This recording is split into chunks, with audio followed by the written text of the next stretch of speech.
How many of you have ever been like super bored before, right? Just like so like bored to the point of tears. Like, I think we can all relate to that. When I was a kid, my mom would always do this, and I don't know if you can relate, but my parents would ask me, hey, do you want to go to the store with me, or do you just want to like stay home with your dad? And I'm like, okay, stay home and be bored, or at least get out of the house. So I'm going to go with my mom. But my mom would do this where she would say we're going to the store, and then we'd go to like 15 other places, right? And I'm like, how come you can't just tell me what we're actually doing?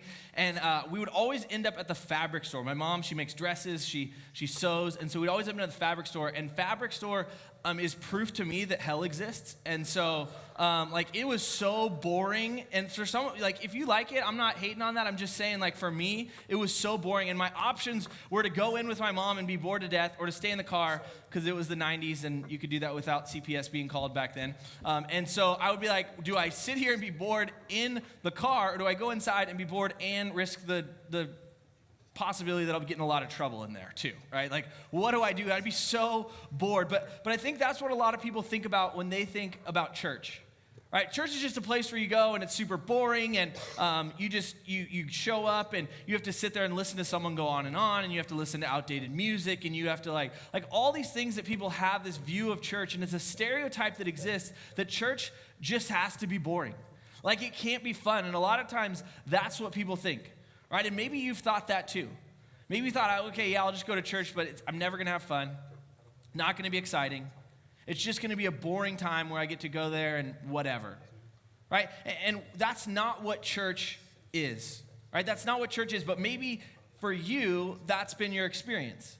And maybe for you, you're the kind of person that, like, the harder you try to focus, the more your eyelids say, like, no, it's night-night time, right? And you're like, I'm focusing, and your eyes are like, right? And you've done that before. Maybe when you think of church, you're like, yeah, it's just like a prolonged nap. Like, that's literally all it is for me. I found this video that kind of illustrates what a lot of you think when it comes to church. The Apostle Paul says, "Get all of the yeast out." And so this bread has no yeast. It was on the table when Jesus met with his disciples.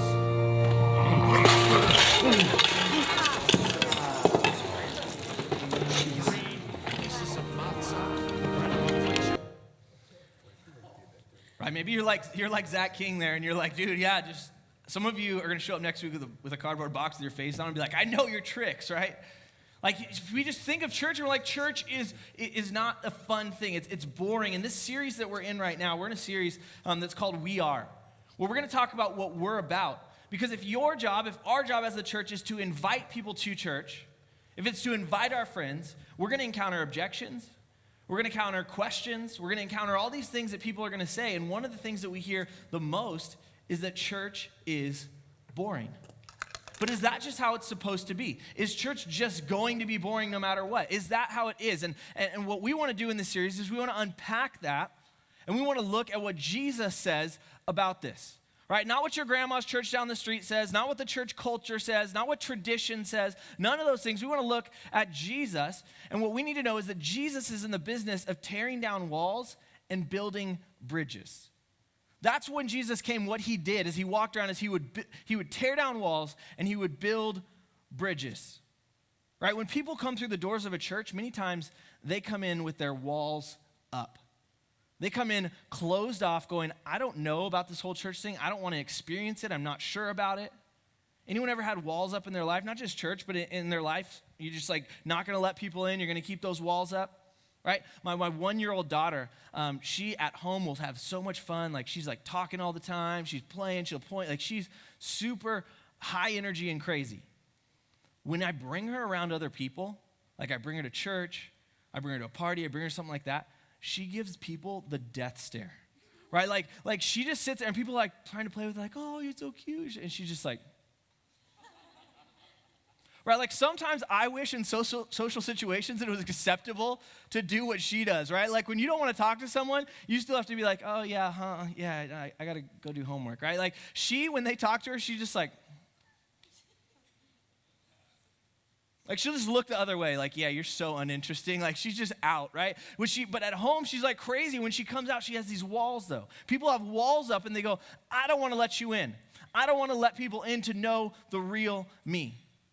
right? We're going to look at how Jesus handles those walls, how he handles those barriers, how he handles those things that people deal with when they come to church or when they go into church and they're not ready to let those walls down. Luke chapter 19, starting in verse 1, it says this: Jesus entered Jericho and was passing through. A man was there by the name of Zacchaeus. I will just call him Zach. Zach was a chief tax collector, and he was very wealthy. This dude had money. This guy was rich. Okay, but the way he got his money, because he was a tax collector, is that he would steal from other people. He would take more money than what he was supposed to and just be like, yeah, sorry, that's just how it works. And so he would take people's money. It said he wanted to see who Jesus was, but because he was short, he couldn't see over the crowd. See, Zach was interested in seeing Jesus because he'd heard about it. He'd heard about the good things that Jesus was doing. He'd heard about his miracles. He heard about who he is. And he's like, I want to check this out. And I think that's not unlike a lot of people in our life. Maybe you, maybe your friends, maybe the people in our community, they've heard about the things that is offered in Christianity. The hope that comes, the peace that comes, the things that people need in their life. People that are dealing with darkness go, man, there's light in Christ. And they hear these things, and I think a lot of people are interested, but there's barriers in the way. And they're like, man, I'm interested to see it. Just like Zacchaeus, like, I'm interested to see this Jesus, but there's things that are keeping me. There's things that are in the way of that. Maybe someone's got the invite to church, and they're like, I want to go, but church is boring. Church is judgmental. Church is fill in the blank, and they have these barriers in place, right? The barriers that were in place for Zacchaeus, were first and foremost that he was tiny. Like, dude was short. Like, he was not physically big enough to see over the crowd, right? Anyone here have short people problems? Right? You're like, there's some things right? You're like, Mom, can you come reach this for me, right? Like, you can't reach things. The world is not made for tiny people. Well, Zacchaeus felt that, and he's like, I literally can't see over the crowd. His first barrier to encountering Jesus is he literally couldn't even see him. His second barrier to encounter Jesus is that dude was a jerk. Like, everybody knew it. Nobody in the crowd was going to be like, oh yeah, come just move here, short man, right? Like, nobody was going to do that because he was a jerk. He was a thief. People are like, I'm not going to do anything for you. There are tons of barriers in the way, and there's tons of barriers in the way for the people that you're going to invite, or for maybe you to encounter Jesus, right? Maybe you're like, I really want to encounter Jesus. I want to experience him, but I've met a Christian who didn't act like a Christian, right? I've met somebody who claimed to be a follower of Christ that was just an absolute idiot, and it makes me go, why would I want to encounter Jesus if that's what it's like? Or maybe you're like, if I go to church, I'm just going to be judged. Maybe for you, you're like, if I go to church, it's just going to be boring. See, I don't know what it is, but there's barriers in the way for people like you and your friends to come to church. It goes ahead in verse 4, it says, So Zacchaeus, he ran ahead and climbed a sycamore fig tree to see him, since Jesus was coming that way. All right, this is awesome. How many of you have ever climbed a tree before in your life? Like, ever in your life? Okay, how many of you have climbed a tree in the last year? Okay, some of you. How many in the last week? Somebody? Okay, see, here's what happens though. As you get older, the time in which you climb a tree goes down significantly. Like, you don't just go climb, like, I don't remember the last time I climbed a tree. Right, last person I even saw climb a tree was Rachel in my backyard, and her arms were like all cut up. It was hilarious, but that's a story for another day. Okay, but check this out. Zacchaeus is a full-grown man. He's a tiny man, but he's a full-grown man. And he's like, I'm going to go climb this tree to see Jesus. So with this picture, him up in this tree, going outlandishly, ridiculously overboard to try to get a peek at Jesus. Verse 5, when Jesus reached the spot, he looked up and he said to Zacchaeus, come down immediately. And Zacchaeus at this point is probably like, oh, snap. Jesus is mad. And Jesus says the opposite. He said, Zacchaeus, I must stay at your house today. So he came down, and at once he welcomed him gladly. See, what Jesus does is Jesus breaks through barriers. He breaks down walls and builds bridges.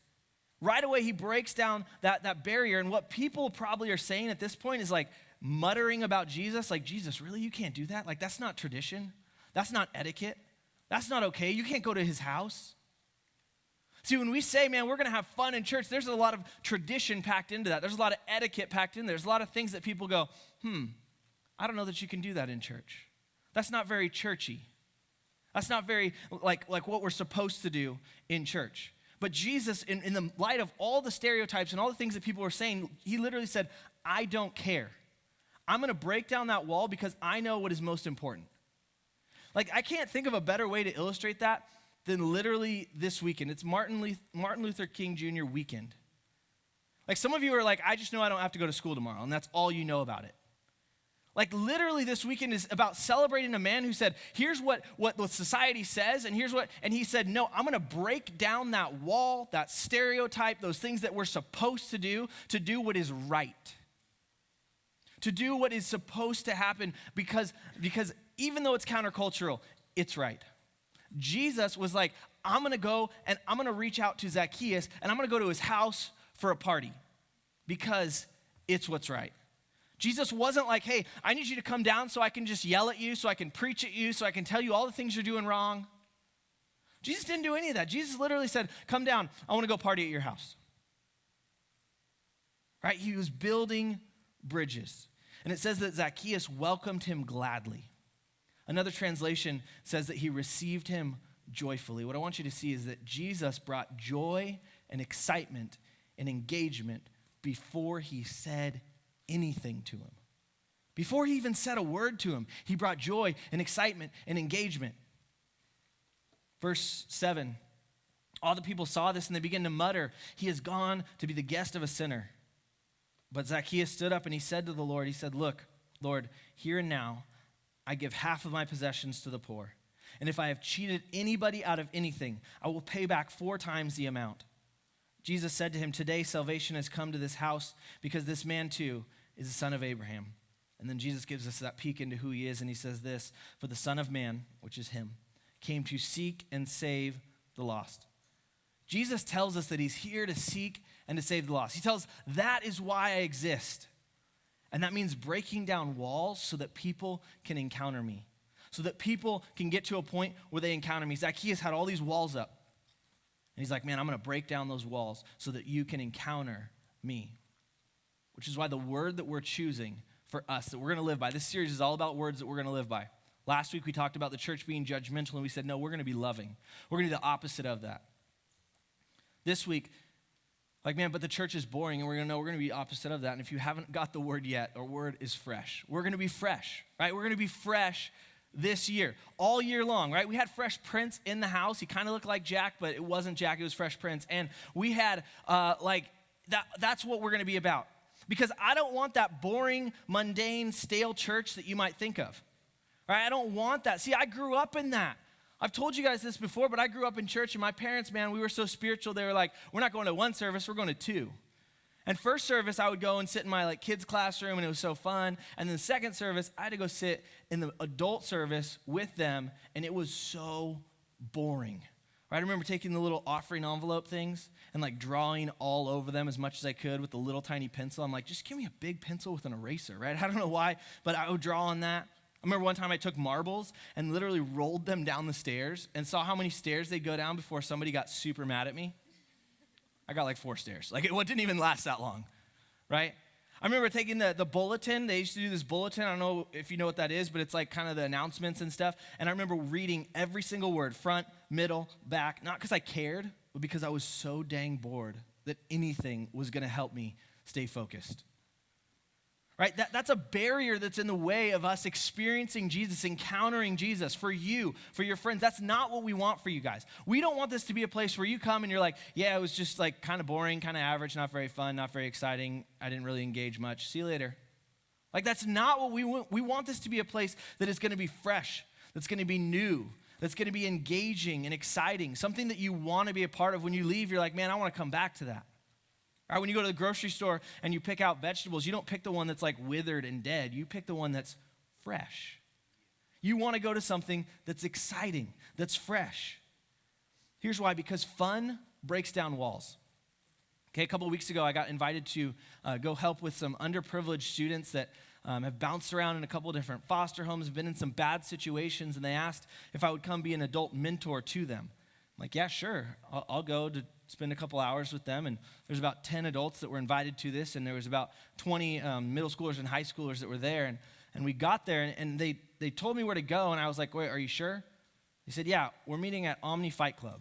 I'm like, why would we okay, all right. So I show up there, I get there, and I started talking to the students beforehand, and I'm like, hey, what's your name? Literally, they looked at me, he's like, I'm like, sweet name, dude. Like, your parents took some time on that one. Like, they thought about it, right? I'm like, so what do you like to do for fun? He's like, just... I was like, man, I need to learn your language. Like, I didn't know what he was saying. Like, nothing happened. I'm like trying to talk to these people, zero engagement. I'm like, all right, we'll see how this works.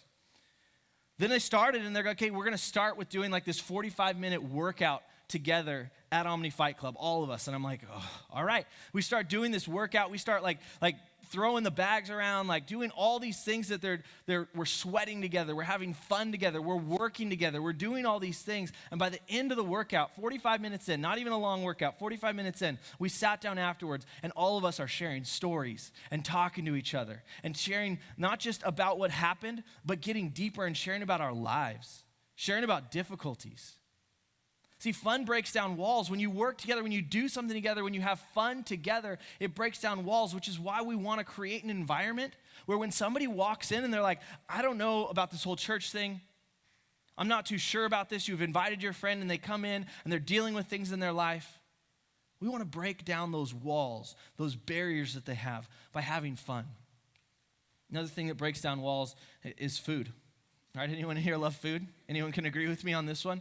Right? I get invited to a lot of parties, a lot of like graduation parties and all these different birthday parties and all these things. My first question is, will there be food?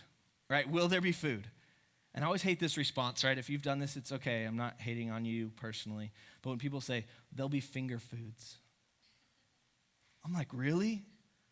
Really, finger foods? Like, do I look like a Barbie? Like, I want some man food. Like, can we get something real? Like, I don't want no finger foods. Can we have like a plate of steak or something, right?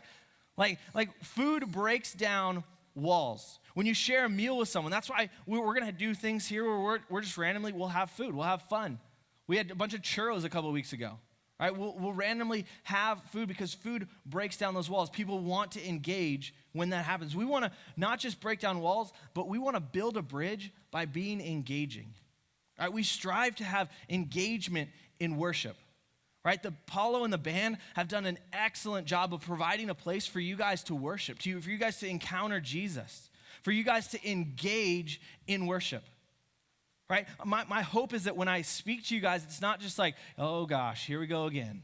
My hope is that I can provide a message that's engaging, that you're like, okay, I'll listen. Right? I work hard to try to make it something that's not just this boring, mundane thing, but that you can actually track with, that you can engage with. Right? We want you to engage before and after by connecting with people, by having fun, by talking with other people. We want you to have a good time, and when you leave, to be like, man, that's a place that I want to go back to. We want to be fresh. Okay, now some of you might be saying, okay, cool, maybe that's what you want, maybe that's your goal, maybe that's what you're going for, but you've totally missed the mark. And that's okay if you think that, right? Maybe you're sitting here and you're like, you guys really aren't that fun? Like, you're not that engaging, you're not very fresh at all. And if you think that, like, I apologize, I'm sorry for that. We try to make it as engaging as we can. But if you feel that way, or if you're on the other side of it, like if you're the person who does feel that and you're like, you guys totally missed the mark, not fun at all, don't really want to be here, not very engaging, not very fresh. Or you're like, no, it is kind of fun, but you guys could definitely be better, which is all of us, because everybody could be better. So I know all of you have things that you say, hey, this is what would make it more fresh, more engaging, more fun. If you fall in one of those two places, which is pretty much all of you, we want to hear. We want to hear about it. If you're like, man, you guys aren't fun at all, I know, help us make it fun. If you're like, it's okay, but we want to make it better, I know, help us make it better. I want you guys to be a part of this, because here's the thing. I can put on a service. Paulo can sing some worship.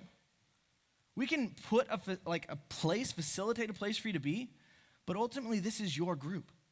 Like I've said every week, if we're going to be more loving, it requires you guys to be more loving. If we're going to be more fresh, it requires you guys to be more fresh, to be on our team, to help us be a part of it. We want to hear what you have to say, right? Be on our team by telling us what we can do and by saying, hey, I don't have any ideas, but I just want to help you do it. And we have a suggestion box at the back table. Here's your next step. You guys, that's you and you're like, I want to do it, I want you to write down a suggestion. I want you to say, hey, here's how you guys can be more fresh. But here's the thing. I don't want you to just write it down and be like, here it is, now make this awesome for me, I want you to do it, and go ahead and work. If you have a suggestion, you have something to do, I want you to make sure you write your name on it too. Not because we're going to read it and be like, oh, this guy thinks we're boring. I'm going to go knock on his house, show him that he's boring, right? Like, we're not going to do that. We're not going to do that. But what we're going to do is if you're saying, man, I want to make this fresh, and here's how I think we could, we want you to be a part of making that happen. We want you to be a part of it. We don't want you to just say like, yeah, oh, I think you can make it better. Go for it. We want to make this together because you guys are a part of this group. You are the church. I'm not the church. The floor is not the church. The chair is not the church. You are the church, which means if we're going to be fresh, it requires you to be a part of it. Next is this, is if we're going to be fresh, it requires you to participate. Right? Because we can have something fun planned, but if none of you participate, it's not that fun. We can try to do things, but if none of you want to be a part of it, it's going to flop. So participation and attitude is huge because some of you guys, you come in like this and you're like, yeah, I'm not going to have fun. It's not going to happen. Right? And we come up, we're like, stand up, it's going to be awesome. You're like, no, I don't like standing. I hate standing. I don't even stand outside of this room. Right? Like you just like, you're not going to have fun. We're like, come on, guys, get some energy and sing. You're like, I've never sang. I'm silent in the shower. I do not sing. Right? You're not going to have fun, and you come in with this attitude of like, you can try to make it fun, you can try to do a game, but I'm just going to sit here and actually, I hate fun. Right? Like I sit at home and think about not having fun. Like that's none of you, right? On Friday night, some of you guys are like going crazy with your friends, and you're like hype, and you're going, and then you come in here and you're like, this is the Lord's house where I sit and pretend like I hate everything. And some of you, that's your attitude, that's who you are. But we need your attitude and your participation to make it fun, to make it fresh. It involves all of you. See, we're going to worship some more. The band is going to come on up, and as they come on up, I want you guys to think back if you were here last week. How many of you were here last week, okay? If you weren't here last week, let me tell you what happened. We literally bust into a spontaneous dance party on like, Lord, I lift your name on high or something. It wasn't even that hype of a song, guys. We were just going for it. Like, we were just dancing. Right? And as we finish out this message, as we think about us as breaking down walls, building bridges, becoming a place that's engaging, it requires you to be that. And as we worship, as we sing this last song, we want you guys to be a part of it, to engage, to be the church that we know you can be. It might involve dancing. It might involve clapping. It might involve singing. It might involve going, hey, all right, I'm going to put down whatever I think people are thinking and just have fun.